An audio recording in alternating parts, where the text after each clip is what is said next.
চীনের ইউনান প্রদেশের শিলিনে জ্বলে উঠেছে উৎসবের মশাল। সেখানে ইউ নৃগোষ্ঠীর মানুষের এই ঐতিহ্যবাহী আয়োজন করে। তাদের বিশ্বাস, আলোর শিখায় দূর হয় দুর্ভাগ্য, ছড়ায় সমৃদ্ধির আশা।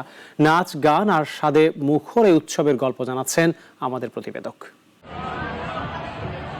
শিলিনের রাত আলোকিত মশালের শিখায়। প্রতি রবিবার স্থানীয় ওয়ার্মউড দিয়ে তৈরি 3টি মশাল জ্বালায়। এই মশাল ঘরের কোণে কোণে আলো ছড়ায়, ক্ষেতের চারপাশে দুর্ভাগ্য তাড়ায়।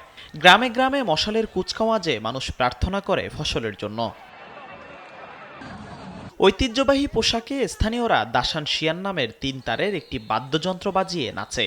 নৃতান্ত্রিক পণ্ডিত আং চাও কিয়ং জানান, এই নাচ শিলিনের পুরুষদের ঐতিহ্য। উৎসবে এটি তাদের আনন্দের প্রতীক। অগ্নিকুণ্ডের চারপাশে নাচে, মশাল হাতে নিয়ে তাদের ভাষায় আগুনের সাথে খেলা। এই শিক্ষা দুর্ভাগ্য দূর করে সমৃদ্ধি আনে।